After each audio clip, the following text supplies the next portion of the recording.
someone else to feed off. And I think this is another great rivalry in football. They don't talk about it. Seems like there's a bit of a respect between them. They don't ever mention each other really, but they're just phenomenal to watch. And people try and make comparisons of who's better, etc. Just enjoy them, man. We're lucky They're very to be different in this footballers as well in many ways. And what makes one? If you're going to try, go all the way. Otherwise, don't even start. If you're going to try, go all the way. All the others are a test of your endurance, of how much you really want to do it. And you'll do it, despite rejection and the worst odds. It will be. വർണ്ണവിസ്മയങ്ങളും ദൃശ്യമികവും പണക്കൊഴുപ്പുകളുമെല്ലാം കൂടിച്ചേർന്ന ഇന്നത്തെ ആധുനിക ഫുട്ബോളിൻ്റെ മനോഹാരിത വർണ്ണിക്കും മുമ്പേ അതിൻ്റെ ചരിത്രങ്ങളിലേക്കും കൂടി ഒന്ന് കണ്ണോടിക്കണം. 18-ാം നൂറ്റാണ്ടിൻ്റെ തുടക്കകാലം സാമ്രാജ്യശക്തികൾ ലോകമെങ്ങും കൊടികുത്തി വാഴുകയും വർണ്ണവും വേഷവും ഭാഷയും കൊണ്ടെല്ലാം ലോകം പലതായി നിലകൊണ്ടിരുന്ന ഒരു കാലഘട്ടം. എന്നാൽ ആതിർവരമ്പുകളെയെല്ലാം അപ്പാടെ മാറ്റിമറിക്കുവാൻ കെൽപ്പുള്ള ഒരു കായിക വിനോദം യൂറോപ്പിൻ്റെ മണ്ണിൽ നിന്നും ഉത്ഭവം കൊള്ളുന്നു. കറുത്തവനും വെളുത്തവനും സമ്പന്നനും ദരിദ്രനും അന്നു മുതൽക്കേ ഒരേപോലെ നെഞ്ചിലേറ്റിയ ഒരേ ഒരു വികാരം. അതെ, ഫുട്ബോൾ എന്ന് നാമോദയം ചെയ്യപ്പെട്ട കാൽപന്ത് കളിയുടെ വിസ്മയ ലോകത്തെക്കുറിച്ചാണ് പറഞ്ഞു വരുന്നത്. ലോകത്തിൻ്റെ ഏതോ ഒരു കോണിൽ ജീവിച്ചിരുന്ന നൂറ്റാണ്ടുകൾ പഴക്കമുള്ള ജനത അന്ന് വെറുമൊരു തുകിൽ പന്തിന് പിന്നിലോടി തുടങ്ങിയ ചരിത്ര നിമിഷങ്ങളുടെ ദൈർഘ്യം എത്രയേറെ മഹത്തരമായിരുന്നു. പാദനഗ്നരായ ആൾക്കൂട്ടരുടെ മണ്ണിലേക്ക് അന്ന് പതിച്ച പാദമുദ്രയുടെ വലിപ്പം അത്രമേൽ വലുതായിരുന്നു. 1856 ഷഫീൽഡ് എഫ് സി എന്ന ടീമിൻ്റെ പിറവിയോടുകൂടി ഫുട്ബോൾ ലോകത്ത് ഒരു വിപ്ലവം തന്നെ സൃഷ്ടിക്കപ്പെടുന്നു. ലോക ജനതയെ ഒരൊറ്റ വികാരത്തിൽ നിശ്ചലമാക്കി നിർത്തുവാൻ സാധ്യമാകുന്ന കാൽപന്ത് കളിയുടെ തേരോട്ടമായിരുന്നു പിന്നീടങ്ങോട്ട് സംഭവിക്കുന്നത്. And rugby, there were also many variations concerning the size of the ball. വർഷങ്ങൾ മാറി മറിയുന്നതിനനുസരിച്ച് ഫുട്ബോളിലെ പല മാറ്റങ്ങൾക്കുമൊപ്പം പല ഇതിഹാസങ്ങളും മണ്ണിൽ പിറവികൊണ്ടു. ഫുട്ബോളിനെ സംബന്ധിച്ച് ഇതിഹാസം എന്ന വാക്കോർത്തെടുക്കുമ്പോൾ തീർച്ചയായും ആദ്യം മനസ്സിലേക്ക് ഓടി വരുന്ന പേരും മുഖവും ഒരാളുടേത് മാത്രമായിരിക്കും. Yes, the black pearl of football. അതെ, 19-ാം നൂറ്റാണ്ടിൽ ഗോളടി കൊണ്ട് മേളം തീർത്ത സാക്ഷാൽ പെലെയുടെ തന്നെ. കലണ്ടറിൽ വർഷം മാറുന്നതിനനുസൃതമായി പല ഇതിഹാസങ്ങൾക്കും ഫുട്ബോൾ ലോകം ജന്മം നൽകി. Bobby Charlton, Johan Cruyff, Michel Platini, Diego Maradona, Ronaldo Nazario, Zinedine Zidane, Thierry Henry, David Beckham തുടങ്ങി പല ഇതിഹാസങ്ങളും ഐക്കോണിക് താരങ്ങളും പല കാലഘട്ടങ്ങളിലായി ഫുട്ബോൾ മൈതാനങ്ങളിൽ ഇതിഹാസം രചിച്ചുകൊണ്ടേയിരുന്നു. കളിയരങ്ങിൽ ചിലർ മധ്യനിരയിൽ വശ്യചാരുതികൾ കളിമെനഞ്ഞെടുത്തപ്പോൾ മറ്റു ചിലർ ഗോളടി മികവ് കൊണ്ടും അന്നത്തെ കാലഘട്ടങ്ങളിൽ ഇഷ്ടതാരങ്ങളായി മാറി. ഇഷ്ടം വെച്ചവർക്കും ആരാധിച്ചവർക്കും നല്ല മുഹൂർത്തങ്ങൾ സമ്മാനിച്ചുകൊണ്ട് കാലക്രമേണ ഇതിഹാസങ്ങൾ പടിയിറങ്ങിക്കൊണ്ടേയിരുന്നു. ഫുട്ബോൾ ഗെയിം വെറുമൊരു ആസ്വാദനത്തിനും അപ്പുറം ആവേശവും മാരവങ്ങളും മാർപ്പുവിളികളുമായി മാറുക നമുക്ക് പ്രിയപ്പെട്ട താരങ്ങൾ മൈതാനത്തിലേക്ക് ഇറങ്ങിച്ചെന്ന് നമ്മുടെ പ്രതീക്ഷകൾക്കപ്പുറമുള്ള പ്രകടനം അവരിൽ നിന്നും കാണുമ്പോൾ മാത്രം തന്നെയാണ്. എണ്ണം പറഞ്ഞ ഫുട്ബോൾ താരങ്ങളിൽ വെച്ച് അതിൽ കഴിവറ്റ മികച്ചൊരു താരത്തെ നമ്മുടെ ഇഷ്ടതാരമായി തിരഞ്ഞെടുക്കുക അല്പം അനായാസമേറിയ കാര്യം തന്നെയാണ്. അകമറിഞ്ഞ് നാം നൽകിയ പിന്തുണയ്ക്ക് പകരമായി 5-6 വർഷം ഓർക്കാവുന്ന സുന്ദര നിമിഷങ്ങൾ സമ്മാനിച്ചുകൊണ്ട് ആ ഇതിഹാസങ്ങൾ കളിയരങ്ങിനോട് വിട പറയുകയാണ് പതിവ്. എന്നാൽ നമ്മുടെ ചർച്ചയും സംസാരവും ആ തലമുറകൾ കൈമാറി വന്ന ആ പതിവ് രീതികളെയോ വിരലുകളിൽ എണ്ണാവുന്ന കാലം ഫുട്ബോളിനെ ഭരിച്ച രാജാക്കന്മാരെയോ കുറിച്ചല്ല. പകരം 2 പതിറ്റാണ്ടുകാലം ഫുട്ബോൾ ലോകം മടക്കി വാണ 2 ഇതിഹാസങ്ങളെക്കുറിച്ചാണ്. കാൽപന്ത് കളിയിലെ സർവ്വതും തങ്ങളുടെ കാൽ കീഴിലൊതുക്കിയ ആ 2 നാമങ്ങൾ കൂട്ടിച്ചേർക്കാതെ എങ്ങനെയാണ് ഫുട്ബോൾ ലോകത്തിൻ്റെ അധ്യായം പൂർത്തിയാക്കുക? അതെ, ഫുട്ബോൾ ലോകത്തിലെ രാജാവിൻ്റെയും ഫുട്ബോളിൻ്റെ സ്വന്തം മെസ്സിയെയും കുറിച്ചാണ് ഇവിടെ പരാമർശിക്കുന്നത്. സാക്ഷാൽ Cristiano Ronaldo, dos Santos Aveiro and Lionel Andrés Messi.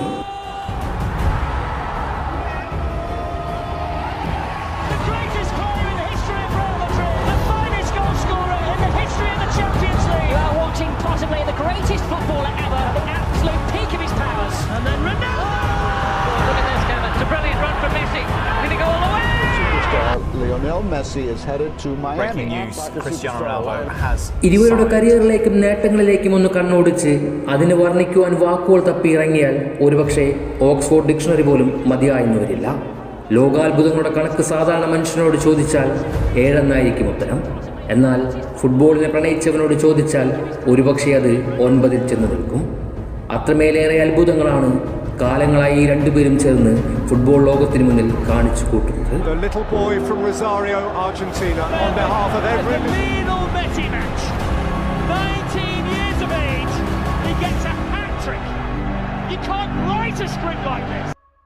Leo Messi ഇതിഹാസത്തിന്റെ തുടക്കകാലം മുതൽ ഒരാൾ അയാളെക്കുറിച്ച് എഴുതുവാൻ തുടങ്ങിയിട്ടുണ്ടെങ്കിൽ അയാൾക്കിനി ആ തൂലിക താഴെ വെച്ച് വിശ്രമം തുടരാം. കാരണം മെസ്സി എന്ന മാന്ത്രികൻ ചുംബനം നൽകാത്ത കിരീടങ്ങൾ ഇനി ഈ ഫുട്ബോളിൽ ബാക്കിയില്ല എന്നതാണ് യാഥാർത്ഥ്യം. ആ ചരിത്രം അതിൻ്റെ സമ്പൂർണ്ണതയിലേക്ക് എത്തിയിരിക്കുന്നു. ഇനി ആ പേരിനൊപ്പം ചേർക്കുവാൻ ഒരു കിരീടമോ അല്ലെങ്കിൽ അയാളെയും കാത്ത് മറ്റൊരു പുരസ്കാരമോ ഇല്ല എന്നതിൽ നിന്ന് തന്നെ എല്ലാം പകൽ പോലെ വ്യക്തമാണ്. മെസ്സി എന്ന താരത്തെ ഹൃദയത്തിലേറ്റിയവരോട് അയാളോടുള്ള ഇഷ്ടത്തിന് പിന്നിലെ രഹസ്യമെന്താണെന്ന് അറിയുവാൻ ശ്രമിച്ചാൽ കൂടുതലായി ഒന്നും പറയുവാൻ അവർക്ക് വാക്കുകളുണ്ടാകില്ല. കാരണം ആ ഇടംകാല് കൊണ്ടുള്ള മാന്ത്രികത ഒന്ന് മാത്രം മതി. എല്ലാ നേട്ടങ്ങളും ആ കാലുകളിൽ ഭദ്രമായി നിലകൊള്ളുന്നുണ്ട്. എതിർ ടീമിൻ്റെ ഗോൾ മുഖത്ത് 3-4 കളിക്കാർക്കിടയിലൂടെ ഒരു ചീറ്റപ്പുലി പോലെ കുതിക്കുന്ന മെസ്സിയുടെ വേഗതയും അതിനൊപ്പം മലിഞ്ഞു ചേർന്ന ഡ്രിബ്ലിംഗ് പാടവങ്ങളും ഗോൾ കീപ്പർമാരുടെ തലയ്ക്ക് മിത വിരിയുന്ന മണവിൽ ഫ്രീ ഗോളും ലോക ഫുട്ബോളിൽ മറ്റാർക്കാണ് അവകാശപ്പെടാനാകുക? ഫുട്ബോളിനെ നിയന്ത്രിക്കുന്നതിലെ ആ വിസ്മയം കണ്ടാൽ പന്തിനെ ആഗിരണം ചെയ്യാൻ കഴിയുന്ന വല്ല കാന്തിക ശക്തിയും ആ കാലിനകത്ത് ഒളിപ്പിച്ചിട്ടോ എന്ന് പോലും ആർക്കാണ് തോന്നാത്തത്? അയാളെ വെല്ലുവിളിച്ച ഏത് പ്രതിരോധക്കാരനാണ് അയാൾക്ക് മുന്നിൽ 3 വട്ടം കറങ്ങാതിരുന്നിട്ടുള്ളത്? ആകാശഗോപുരങ്ങളിലേക്ക് ആ കൈവിരലുകൾ ഉയർത്തിയുള്ള ആഘോഷങ്ങൾ പോലെ ആ മനുഷ്യനും അത്രയേറെ ഉയരങ്ങളിലേക്ക് വളർന്നു കഴിഞ്ഞിരിക്കുന്നു. പകരക്കാരില്ലാത്ത മിശിഹയായി കാലങ്ങളിനിയും അയാൾ ഫുട്ബോളിൽ തുടരുക തന്നെ ചെയ്യും. He won 7 Ballon d'Ors. He was Argentinian Player of the Year 14 times. He won the Copa America, and to cap it all, he won the World Cup as well. Surely now. And the boy from Madeira, who loves playing for his country. CR7 കാതിൽ പതിഞ്ഞിറങ്ങിയ ഒരു cinema ഡയലോഗിന് സമാനമായി പറഞ്ഞാൽ അവൻ ആരാണെന്ന് മനസ്സിലാക്കുവാൻ ആ പേര് തന്നെ ധാരാളമായിരുന്നു. ഫുട്ബോളിൽ നിന്നല്ല, പകരം കായിക ലോകത്തിൽ ഇത്രത്തോളം ഇൻസ്പയർഡായ മറ്റൊരു താരം ഇല്ല എന്നത് നിസ്സംശയം പറയാനാകും. മൈതാനത്തിനകത്തും പുറത്തുമായി അയാൾ ഉണ്ടാക്കിയെടുത്ത ഇമേജ് മറ്റൊരാൾക്ക് മോഹിക്കാവുന്നതിനും അപ്പുറമായിരുന്നു.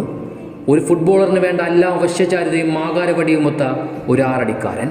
പ്രപഞ്ചത്തിലെ ഏതൊരു മൈതാനത്തിന് മധ്യയും ആ 7-ാം നമ്പറുകാരനുണ്ടെങ്കിൽ മുഴുവൻ കണ്ണുകളും അയാളിൽ മാത്രമായിരിക്കും.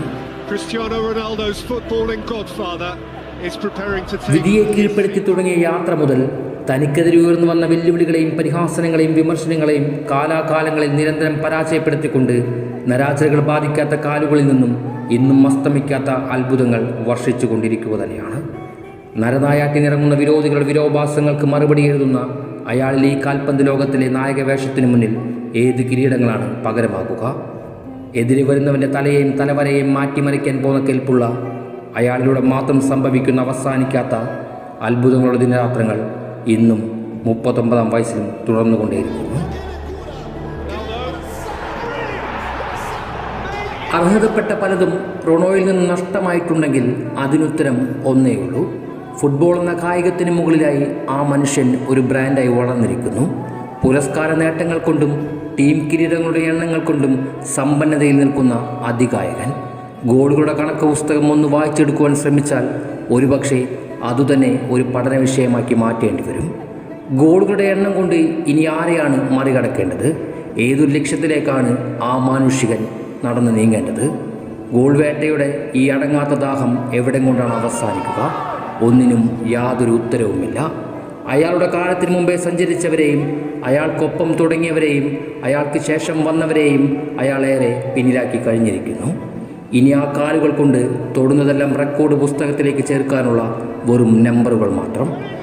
കളിയുടെ അവസാന വിസിൽ മുഴങ്ങുന്നതിന് തൊട്ട് മുമ്പുള്ള നിമിഷങ്ങളിൽ റൊണോയുടെ കരുത്താർജിക്കും പോലെ അയാളുടെ കരിയർ അവസാനവും സമാനമായി തുടരുന്നു എന്നതാണ് ഓരോ ആരാധകരും ഏറെ ആവേശം പകരുന്നത്.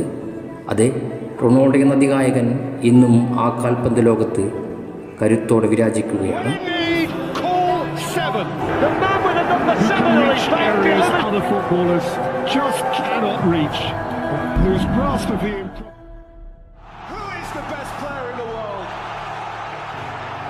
2009 മുതൽ 2018 വരെയുള്ള വർഷങ്ങളെ ഫുട്ബോളിലെ സുവർണ്ണ കാലഘട്ടമായി നിസ്സംശയം പ്രകീർത്തിക്കാം.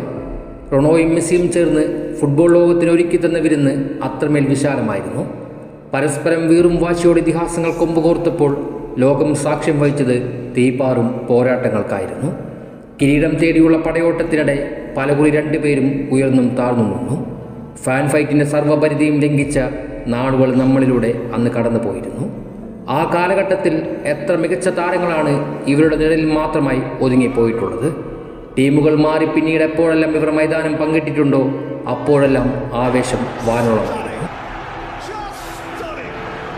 ഇനി അങ്ങനെ ഒരു വസന്തകാലം ഇനി ഒരിക്കലും പുനർജനിക്കാൻ പോകുന്നില്ല. പക്ഷേ ഫുട്ബോൾ ചരിത്രങ്ങളുടെ തലവര മാറ്റി എഴുതിയ മഹാരഥന്മാർ ഒരിക്കൽ കൂടി കണ്ടുമുട്ടുക എന്നത് കാലത്തിൻ്റെ കണക്കുകൂട്ടലുകളിൽ ഒന്നായിരിക്കാം.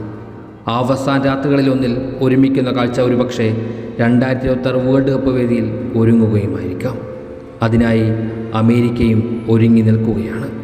ഗ്രൂപ്പ് ഘട്ടം സാധ്യതകൾ കോഴിവെച്ചാൽ ശേഷമുള്ള മത്സരഫലം ഒത്തുചേർന്നാൽ അങ്ങനെയൊരു അസുലഭ നിമിഷം പിറക്കുക തന്നെ ചെയ്യാം. റൊണോ മെസ്സി പ്രതിഭാസങ്ങളെ നെഞ്ചിലേറ്റിയവർ ആ ഒരു കാഴ്ചയെ നിറകണ്ണുകളോടെ കാണുവാൻ കാത്തിരിക്കുകയും കൂടിയാണ്. പക്ഷേ അതൊരാളുടെ അവസാനം കുറിക്കുന്ന ഒന്നായിരിക്കുമെന്നത് മാത്രമാണ് തീരാവേദന.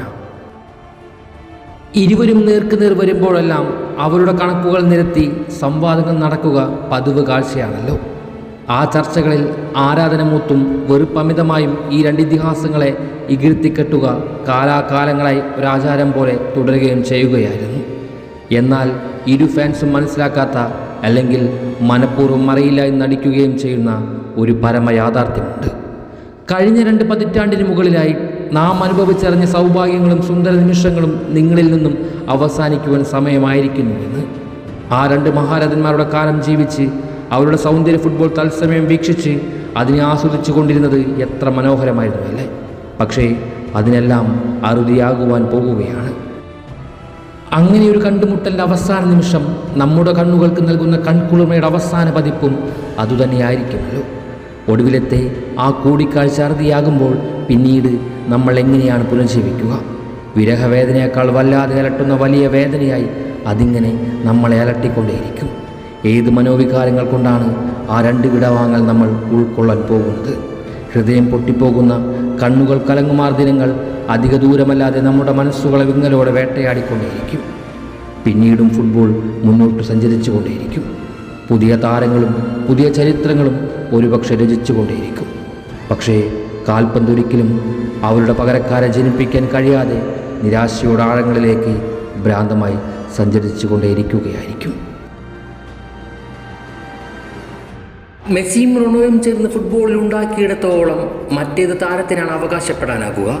ഇനി ഏതെങ്കിലും ഒരു കാലം അതിനെ മാറ്റിക്കുറിക്കുവാൻ കെൽപ്പുള്ള ഒരുവൻ മണ്ണിൽ പിറവിയെടുക്കുമോ എന്നതും ആ സിംഹാസനം കൈയാളാൻ ചങ്കുറപ്പുള്ള ഒരാൾ അവതരിക്കുമോ എന്നതും ഒരു ചോദ്യചിഹ്നം മാത്രമായി മാറുന്നു. ലോകം അതിൻ്റെ പരിസമാപ്തി കുറിക്കും കാലത്തോളം ഫുട്ബോൾ എന്ന വികാരം മണ്ണിൽ അവശേഷിക്കുവോളം റൊണോയുടെയും മെസ്സിയുടെയും വിശുദ്ധി ലോകം വാഴ്ത്തിപ്പാടും. ലോകത്തിൻ്റെ പല കോണുകളിൽ ഇനിയും ഫുട്ബോളിൻ്റെ ധ്വനിമന്ത്രങ്ങൾ ഉയരും. പല താരങ്ങളും ഇതിഹാസങ്ങളും ഇനിയും പ്രപഞ്ചത്തിൽ പിറവികൊള്ളും. എന്നാൽ അവർക്കെല്ലാം മീതെ ആ 2 നാമങ്ങൾ അന്നും ചിരഞ്ജീവിയായി നിലകൊള്ളും. അതെ, ഹൃദയമിടിപ്പിൻ്റെ വേഗതയിൽ പലപ്പോഴും മാറ്റങ്ങൾ വരുത്തിയ ആ 2 നാമങ്ങൾ തന്നെ: Cristiano Ronaldo dos Santos Aveiro, Lionel Andrés Messi.